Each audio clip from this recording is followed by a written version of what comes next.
Hi there. I'm Maddie. At my own promotion party, the one I thought was for me, my boss gave the role to someone else. Right there, in front of everyone. And I smiled. I toasted. I clapped. But inside, something cracked. I spent 5 years building that company. Stayed late, trained people, fixed messes no one else wanted. And then, just like that, I was invisible. But that wasn't even the worst part. Because what came after, the lies, the silence, the betrayal from people I trusted, it went deeper than any promotion. Tonight was supposed to be mine. I spent hours choosing the right dress, curling my hair just enough, even rehearsing my smile in the mirror like a fool. This night wasn't just another company dinner. It was the night. The one I'd worked 5 years for. I arrived early, watched the servers light the tiny golden bulbs overhead, saw the name cards laid out across the long white tablecloth. My name was in the center, right next to Marston's. I took it as a sign. Every inch of me buzzed with nervous anticipation. For 5 years, I showed up.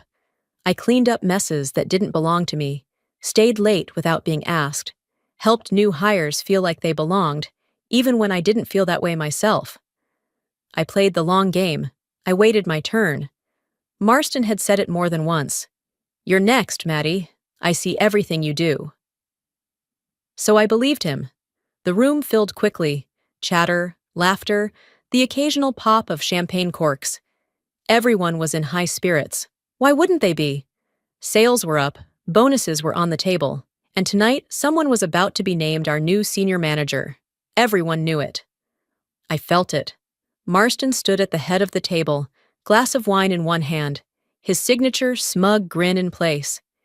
He tapped the glass with his fork, gently, rhythmically. The room silenced like someone had hit pause. My stomach flipped. He looked around the table and smiled. "Tonight," he began, "I want to recognize someone who's truly raised the bar. In a short time, they've brought fresh energy, creative insight, and a level of leadership that's rare." My heart pounded. I tried to breathe slowly, look calm. I even leaned forward a little, just in case the photographer caught my reaction. He continued, "It's not often we see someone step in and make this kind of impact, in just 3 months. 3 months? I blinked. Marston turned slightly toward the other end of the table. "Lyra," he said, raising his glass, "you've done more than we could have hoped for, which is why I'm thrilled to announce your promotion, senior manager, effective immediately." Applause broke out instantly. Glasses clinked. Someone whooped. I sat frozen, smile faltering mid-rise. My hands clenched beneath the table, knuckles white around the stem of my champagne flute. I heard someone say, "She deserves it!" and another voice go, "Well done, Lyra!" The blood drained from my face. 3 months.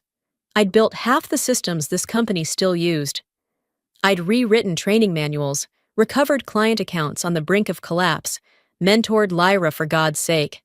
And now I was watching her soak in praise meant for me. Marston finally looked at me, like he'd only just remembered I was there. "And of course, Maddie," he added, his voice a shade too loud, "we see you too. Your consistency, your loyalty, always appreciated." That was it. No title, no acknowledgement of the late nights, the missed holidays, the birthdays spent at my desk. Just a pat on the head, like I was a well-behaved pet. Then he smirked. "Maybe you could take a page from Lyra's playbook. Adaptability is the name of the game these days." I swear the room tilted. Someone at the far end laughed too loud. Lyra blushed and tried to wave it off. "Oh, stop," she said, but the damage was done. That line, "Take a page from Lyra's playbook," it echoed in my ears like a slap. Marston knew exactly what he was doing. This wasn't an accident. It was a message. I swallowed the lump in my throat. I clapped. I smiled. I even leaned toward Lyra and said, "Congrats." Because that's what women like me are taught to do. Be gracious. Be small. Don't make a scene. But inside, something broke. I barely tasted the rest of the meal.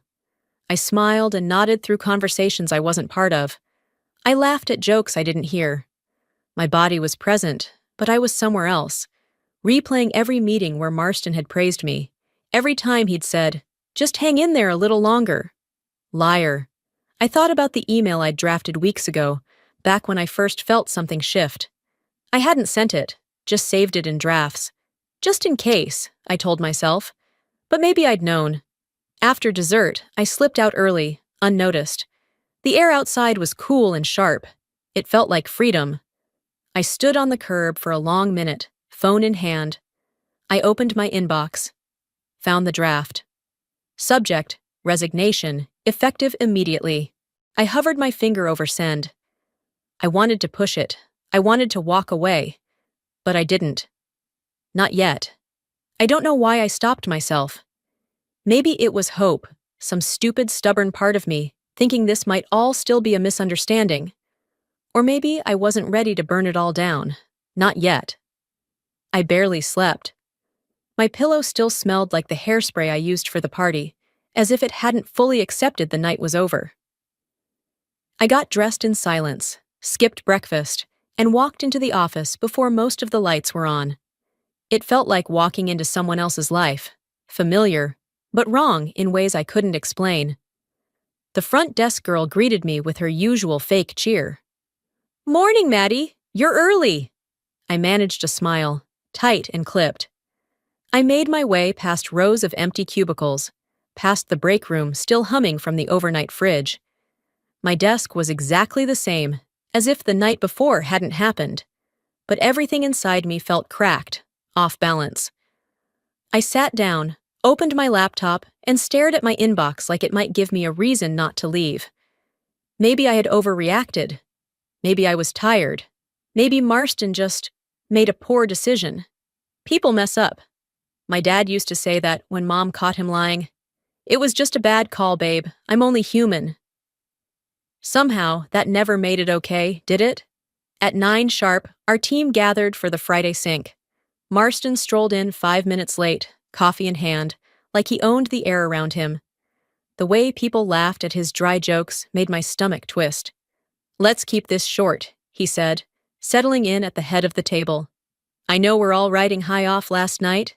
He glanced around the room like he was proud of himself. "I just want to highlight one incredible piece of work that really pushed our last campaign into the win column. Lyra," he smiled. "Your innovative approach to the digital rollout, that's what made the difference." My eyes shot up. "What?" "That rollout, the concept, the content flow, even the pitch deck, was mine. Every chart, every graphic, every late-night tweak. I had done it. She had helped, sure. She reviewed a few slides. But the entire backbone came from me. People clapped. Someone said, "Nicely done." I sat frozen. My throat didn't tighten. My chest didn't ache.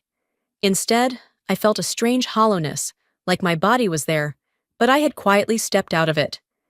Then came the line that snapped me right back in. "That kind of forward thinking," Marston added, "is what leadership looks like." Leadership. He didn't say my name, didn't even glance my way. But I felt the weight of what he was doing. It was calculated. That's what shook me. It wasn't a slip. It was a statement. When the meeting broke, I gathered my things slowly, trying to make sense of it. Inez walked past, leaned in just enough for me to hear. "Wait, didn't you lead that campaign?" I gave the smallest nod. "Yeah, I did." Her eyebrows drew together. She started to say something else, but hesitated. "That's weird," she muttered, then walked away. Weird. That's one word for it. I walked to the kitchen for coffee I didn't want, just to avoid people. Lyra was already there, standing by the counter, chatting with Rachel. When she saw me, she offered a sheepish smile. "Oh, hey, Maddie. I was just saying how the rollout was really a team effort. You laid the groundwork." I stared at her, expression flat. She didn't sound guilty. She sounded coached. Then Marston's voice floated in from the hallway behind us. "That's what I love about Lyra. She doesn't just follow a plan, she owns it." The words hit like ice down my spine. I didn't say a word. just walked back to my desk and opened my personal folder. I pulled up old emails, time-stamped strategy notes, early wireframes, drafts I had sent weeks ago. The evidence was there. But what was I going to do? Send a PowerPoint titled, "Proof I Did the Work"? I thought back to the night I stayed until midnight tweaking that landing page while the rest of the team drank at some rooftop happy hour. I remembered the look on Marston's face when I first showed him the strategy. Impressed, nodding slowly, saying, "Now this could work." And now it was Lyra's win. That was the moment something inside me stopped pretending. I didn't storm into his office. I didn't send the email. Not yet. But I stopped trusting smiles, and I started paying attention. And what I began to uncover next made my silence dangerous. I didn't need anyone to say it out loud. The signs were already there. Quiet, subtle, but deliberate. I started noticing little things, like how the weekly strategy call I used to lead was suddenly rescheduled, and I wasn't on the new invite. Or how the email threads about upcoming initiatives included names I barely recognized, but not mine. Even the Slack channel I had created for the fourth quarter campaign, archived without a word. I knew it wasn't paranoia. It was a pattern. At first, I told myself I was overthinking it. People get shuffled around, roles shift. But there's a difference between change and erasure. I began paying closer attention, tracking meetings, email chains, calendar invites, watching how decisions were made, and more importantly, who was in the room when they were. One morning, I walked past Inez's desk and casually asked, "Hey, did they move the Q4 Ops planning meeting?" She glanced up from her screen, hesitated, then frowned. No. It's today at 3. Oh. Weird, I said. I didn't see it on my calendar. She bit her lip, clearly uncomfortable. I think they switched it to a smaller group. You're not on the list? My stomach sank. I walked back to my desk without saying a word, opened my access settings, and checked the group permissions. My name had been removed from the committee entirely. No message, no explanation. It wasn't an oversight. It was surgical. That was the day I stopped trying to be patient. The following week, I saw something that made my jaw tighten. Marston assigned a high-profile pitch, one I had been preparing for weeks, to Matt, a junior analyst barely a year out of grad school. I'd already met the client over Zoom twice, even sent a follow-up deck. When I asked Marston about it, he didn't blink. "We thought Matt might bring a fresh energy to the table," he said, shrugging. "Clients like seeing new blood." I stared at him. "You mean young?" He smiled like I was being difficult. "Just trust the process, Maddie. You've had your turn." I wanted to laugh. My turn had been 5 years of quiet consistency, of covering for people like Matt when they forgot deadlines. Now, suddenly, he was the future. I walked into the meeting room later that afternoon and watched Matt fumble through a half-prepped pitch. Marston nodded along like he was watching a prodigy. I sat at the far end of the table, invisible. It wasn't that I wasn't seen. It was that I was being replaced. Not because I wasn't good, but because I was no longer convenient. After that meeting, I didn't cry.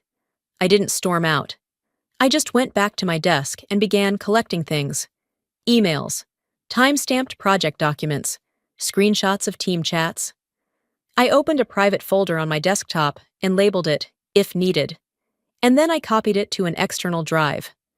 I wasn't preparing for a tantrum. I was building a record. One night, well after most of the floor had gone home, I sat staring at my monitor in the dark. The only light came from the screen and the city glowing through the glass windows. The silence was comforting, clean, honest. I thought about all the times I stayed late, fixed what others broke, and swallowed my voice to keep the peace. I remembered how Mom used to say, "Sometimes, to keep the family together, you have to be the quiet one." She said that every time Dad forgot her birthday, or came home late, or pretended not to hear her crying in the kitchen. I had carried that same silence into this place, and it was killing me. That Friday evening, as I packed my things for the weekend, Marston walked past my desk with a smirk and clapped Matt on the shoulder. "Now that's what next-gen leadership looks like," he said loud enough for everyone nearby to hear. I didn't even turn around. Instead, I clicked on the folder marked "If Needed," dragged it onto my external drive, and ejected it. I didn't know what I would do with it yet, but I knew this. I wasn't going to keep waiting for someone to rescue me. I was done waiting for fairness to find me. I was done waiting for fairness to find me. The thing about holding it together every day is, eventually, the seams give. Since the promotion slap, each morning felt heavier, like I was walking through air thick with suspicion and fake smiles. Every click of a keyboard, every glance exchanged in a hallway felt loaded. I kept my head down, mostly to avoid giving anyone the satisfaction of seeing me fall apart. But deep down, I knew I wasn't staying quiet out of dignity anymore. It was strategy. I was listening, watching, waiting. Then came Monday. It started like any other. I got in early, poured myself burnt coffee, and opened my laptop. My inbox had 32 unread messages, most of them noise. But one subject line caught me. Recognizing Agile Leadership, Q4 Direction. It was from Marston, sent to the entire division. I opened it slowly, already knowing something was off. His tone was polished, almost warm. As we shift into Q4, I want to spotlight the kind of leadership that reflects the future of our company: adaptability, innovation, and the courage to challenge the status quo. So far, typical Marston buzzwords.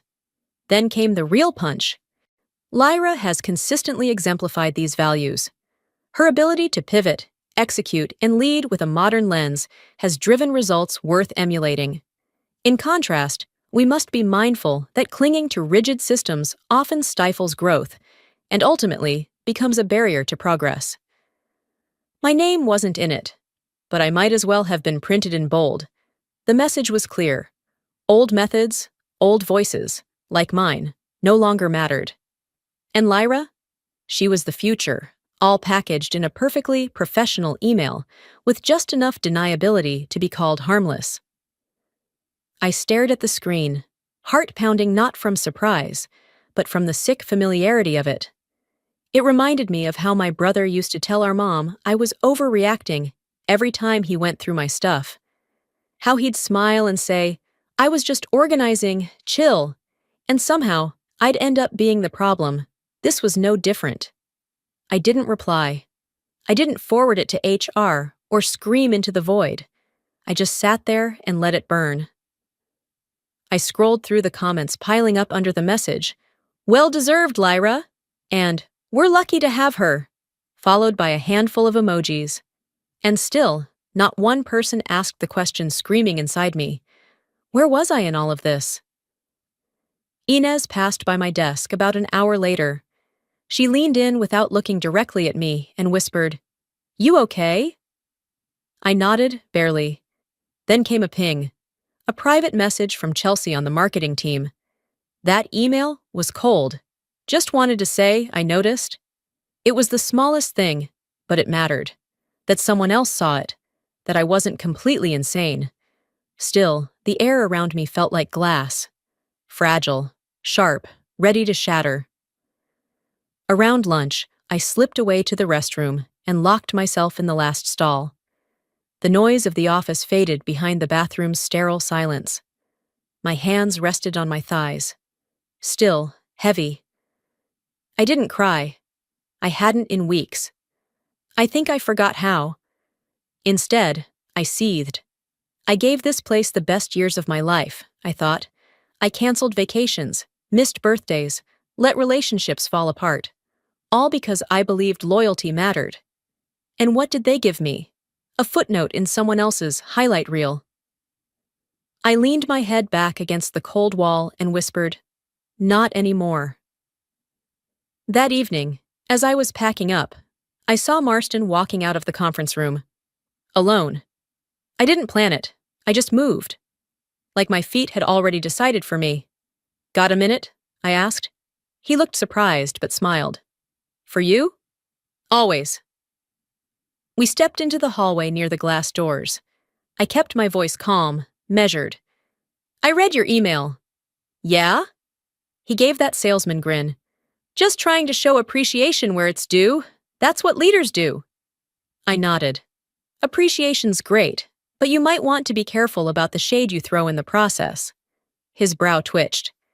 If there's one more message like that, I said slowly, I won't just leave this company. I'll take everything you pretended wasn't mine, and make sure people see who really built it. He didn't say anything, just stood there blinking, like I'd spoken a language he didn't understand. I turned and walked away. Turns out, he took that as a challenge. A week passed, quietly, too quietly. No more digs in public emails, no sly remarks. Just silence. The kind that hums beneath your skin like a warning. Then, Monday morning, my calendar pinged. A meeting update. I opened it with a flicker of hope, thinking maybe someone had finally remembered to do their job. Performance review. Rescheduled, to be determined. Reason. Scheduling conflicts. Third time this quarter. Same excuse. I stared at the screen. My hand hovered over the trackpad for a second. Then I clicked delete. The window vanished, but the fire it lit inside me didn't. I stood, grabbed the folder I'd been updating for weeks, and walked straight into Marston's office without knocking. He looked up from his laptop almost amused. Maddie, hi? Everything all right? You tell me, I said. 3 delays, no explanation, and the year's almost over. He leaned back, that same corporate casual tone ready on his tongue. We're still compiling feedback from your peers, cross-checking project outcomes. You know how it is. You've had 5 years of feedback, I said, setting the folder on his desk. All of it's right there. Client retention, campaign success, onboarding results, employee mentorship. Everything I've done while you kept dangling that title like it was candy on a string. He didn't even open the folder. This isn't personal, Maddie. You're right, I said, voice flat. It's calculated. His smile faltered. You've been using bureaucracy to keep me in place. You know exactly how much weight that review holds for promotions, raises, credibility. And you've postponed it over and over like my work doesn't matter. Or like I don't. He tilted his head, folding his hands. I think you're getting too emotional. You don't want to make impulsive moves right now. I almost laughed. My father used to say the same thing every time he forgot a promise, I said. Don't overreact. It's not a big deal. But when you keep doing it, that's not a mistake. That's a message. Marston's eyes narrowed. You need to be careful, Maddie. You start escalating this, it can burn bridges. Doors don't always reopen. I leaned in slightly. I'm not looking for open doors anymore. I'm building my own. He tried to say something else, but I was already walking out. Back at my desk, I sat down and exhaled. Not relief, not anger. Something deeper, something final. I wasn't afraid anymore. I had facts, I had receipts, and I wasn't asking for a seat at the table. I was about to flip the table. A few minutes later, a small icon popped up in the corner of my screen. Read, receipt. Your message, Q3 reporting accuracy, has been opened. Timestamp, today, 11:42 a.m. By Admin Override. That email was from 6 weeks ago. There was no reason anyone should be reading it now. Then came another alert. Security check in progress. Admin access detected. I froze. They were digging, so they were done pretending too. The alert stayed on my screen longer than it should have. My cursor hovered over the little red X in the corner, but I didn't click it. I just stared at the words, admin access triggered, like they might blink away if I waited long enough. They didn't. I clicked into the back end of my account, the audit logs tucked away in a hidden panel most employees never think to check. I'd only learned about it because I'd trained new hires before, back when I was still trusted, back when I still believed I belonged here. There it was. 3 instances of internal override logins tied to my credentials. One last Thursday, one over the weekend, one this morning. I felt it first in my stomach, a churn, a clench. Not fear, not shock. Just something like disgust. That quiet kind of disgust you feel when someone you once trusted rifles through your drawers and then acts like you're overreacting. I stood up slowly, grabbed my badge, and headed toward the IT department. The hallway felt colder than usual, like the walls themselves were watching me. When I walked into the tech wing, the room hushed. Not in a dramatic way, just enough to make me sure I'd interrupted something. Ben, a junior support tech, glanced up. "Hey, Maddie, everything okay?" I smiled, polite but tight. "Quick question. Was there any routine maintenance done on my email account lately?" He paused. I could see it in his eyes. He knew, or at least he'd heard something. I mean, sometimes there's back-end syncing for access logs, archiving, that kind of thing, he said, choosing each word like they were eggshells. Right, I nodded. But would that include an executive override? He froze for half a second, then said, "There was a request, from above. We just follow access protocols." I held his gaze. "I get it. It's never personal when you're the one holding the key, right?" He didn't answer. I thanked him, turned, and walked out. My steps were calm, my face was still, but something inside me had clicked into place. Back at my desk, I pulled out my external drive and opened the folder labeled "If Needed." I added screenshots of the override logs, labeled them, time-stamped everything. Then I opened a blank document and began writing my resignation letter. It started clinical, cold. Then I stopped, deleted 2 paragraphs, and rewrote it. Not softer, but sharper. I kept it factual, professional, but not apologetic. Next, I drafted another document. This one was titled Workplace Misconduct, Internal Breach, bullet points, evidence links, policy violations, a clear timeline, no emotion, just data. No matter what they'd find in my inbox, they couldn't erase the pattern they'd left behind. At 2:12 p.m., I sent the resignation letter to HR. I CC'd the legal team. The subject line was simple: formal resignation, effective immediately. I ended the message with one line: "I will be available for documentation handover. I will not be available for further discussion." Then I logged out. People stared as I stood up and calmly placed my company badge in an envelope. Inez watched me from her desk, wide-eyed. A few others stopped pretending to type. Nobody said anything. I didn't owe them a goodbye. As I zipped my bag and slung it over my shoulder, my phone buzzed. Unknown number. I hesitated, then answered. "Is this Madeline Pierce?" a familiar voice asked. "Yes." "We've been waiting for you," he said, smooth and clear. "Can you start Monday?" It was Dorian Hale. And just like that, I wasn't walking out empty-handed. I was walking into something bigger. The second I stepped off the elevator and out into the cold Seattle air, I sent one text. "Need 10 minutes. Meet me in the back room." Inez replied within seconds. "Give me 5. We met in the small, forgotten conference space near HR. Glass-walled, quiet, and usually empty by design. I dropped my bag, plugged in my drive, and told her everything.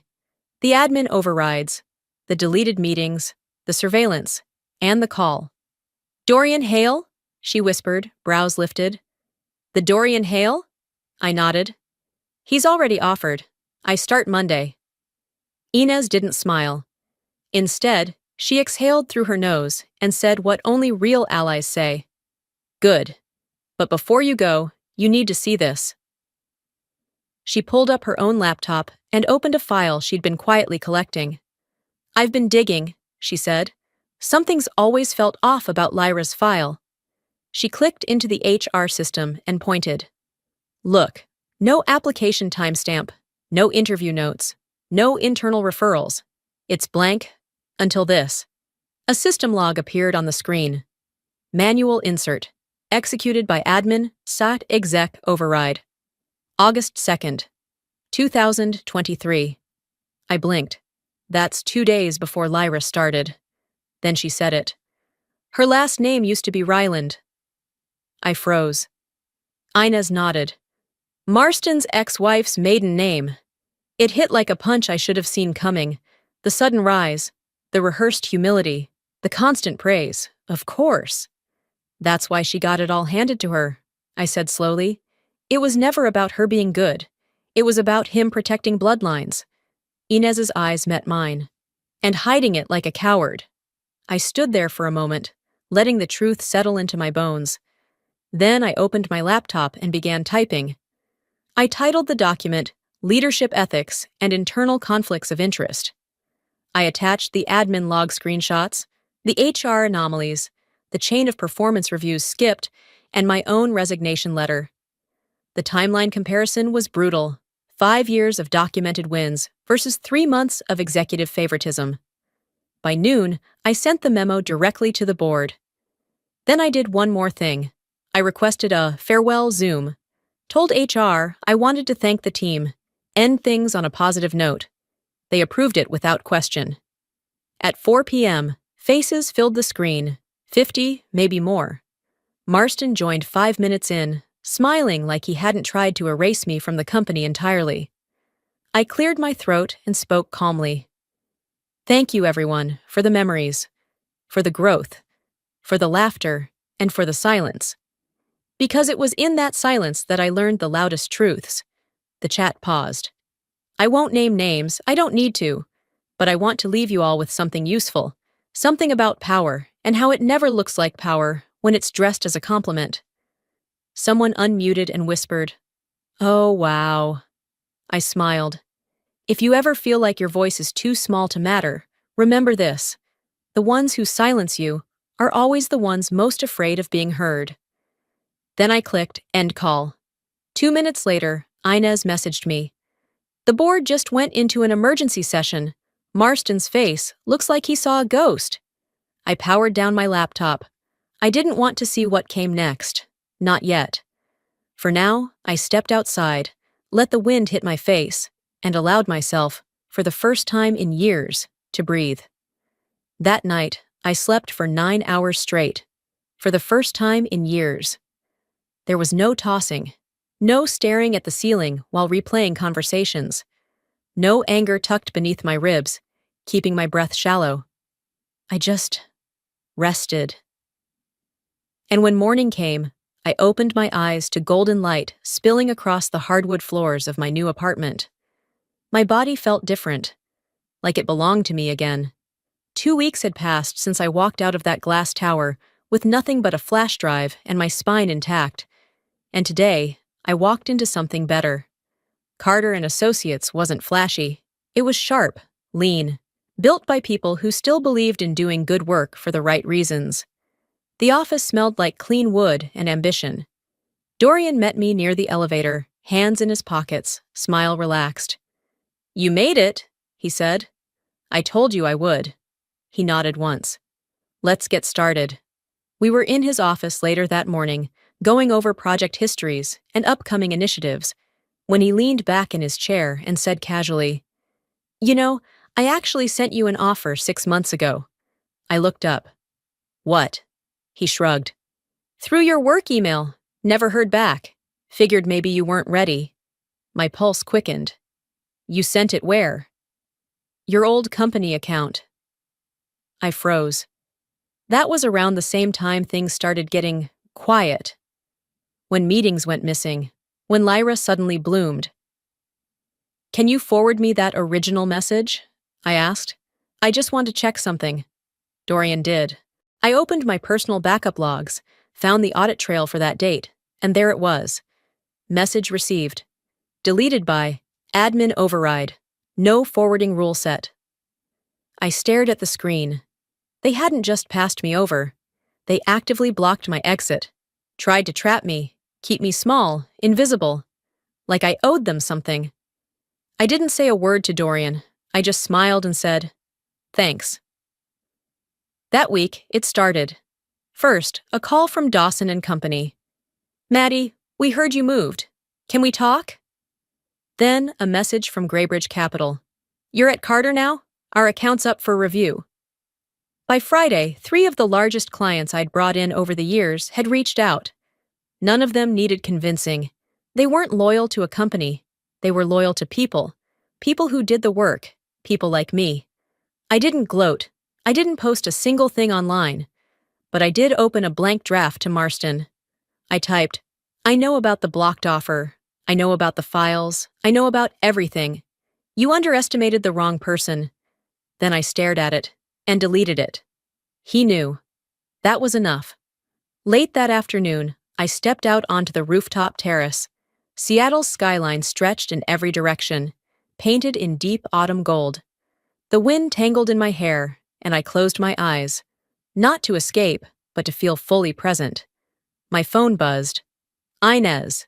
She sent a single screenshot. Internal memo. Board decision. Effective immediately, Marston Whitmore will be stepping down from his role as executive director. This decision reflects recent leadership missteps and concerns raised by clients and internal stakeholders. An interim will be appointed until further notice. Beneath it, her text. You did it. It's done. I smiled. Not because I won, but because I'd finally let go of needing to. But victory wasn't the point. Freedom was. December came in quietly, with frost tracing the edges of the windows and a kind of peace I hadn't known in years. The day I stepped into my new office, corner view, clean desk, my name etched in silver on the glass, I didn't feel like I had conquered anything. I just felt home. There was no tension in my shoulders, no fire to prove myself. People nodded when I passed, not out of obligation or fear, but with that calm, unspoken respect you only earn when they know you've walked through fire and didn't flinch. I opened my laptop, sipped my coffee, and let myself settle. Inez called around noon. It's official, she said. The board confirmed it. Marston's out. Full separation. No return clause. I leaned back in my chair, eyes scanning the city outside. I'm not surprised, I replied. And I wasn't. But I also didn't celebrate. I didn't toast to karma or blast some empowering playlist. I just sat in the quiet and let the moment be what it was. He was gone. That was enough. The next morning, an unexpected name landed in my inbox. Lyra Whitmore. The subject line, I'm sorry. I clicked, mostly out of curiosity. I didn't know how to stop it. I didn't know how much was being done behind the scenes. I thought he believed in me. I read the words twice. Then I closed the email and let it sit there, unread again. I didn't respond. Instead, I opened a blank note on my desktop and wrote, Some apologies are too late, but forgiveness doesn't always need a recipient. I'd spent so long trying to be seen, to be validated by people who had no intention of recognizing me, and somewhere in the process, I forgot that my voice didn't require permission. It just needed space. This new chapter gave me that. I still caught myself flinching at certain tones, still paused before speaking in meetings, waiting for the ghost of dismissal to show up, but it never did. And slowly, I began to trust the quiet again. One afternoon, sitting in a cafe near the office, I found myself journaling. I used to think power came from being chosen. Turns out, it comes from choosing yourself. I wrote it down without thinking, then added, I used to fear being replaced. Now I know, what I bring can't be replicated. A reflection in the cafe window caught my eye. Mine. Older than I remembered, stronger too. A young intern from Carter passed by, nearly tripping over his own feet as he tried to wave and walk at the same time. I smiled and called out, Hey! If you ever feel small here, come find me. No one builds alone. He nodded, surprised, grateful, and I went back to my coffee. That moment wasn't loud. It didn't need to be, because sometimes the loudest thing a woman can do is stay. Stay grounded, stay clear. Stay in the room when the room once tried to erase her. Before we wrap up this story, let me leave you with something real. If there's one thing I've learned, one thing I wish someone had told me earlier, it's this. Your worth is not up for negotiation, not in boardrooms, not in relationships, not in silence. If they only see your value when you're halfway out the door, that's not a home, That's a trap. Sometimes walking away isn't giving up. Sometimes it's the bravest way to begin again. And maybe you've been there too. Maybe you've felt overlooked, underestimated. Maybe you've swallowed your voice one too many times just to keep the peace. If that's you, I see you. And I hope my story helps you stand a little taller. Now let me ask you, have you ever had to fight for your own value? Have you ever been passed over for someone who didn't earn it? Tell me in the comments. I want to hear your story. Drop a 1 if this video spoke to you. Or tell me where you're watching from. And hey, if this video didn't land for you, that's okay too. Let me know why. Let's talk about it. This space is about honesty, not perfection. If you're still watching and this message touched you even just a little, go ahead and subscribe to the channel. There's more where this came from, more truth, more stories that matter. And who knows? The next one might just be yours. Thanks for being here. I'll see you in the next story. Until then, keep choosing yourself.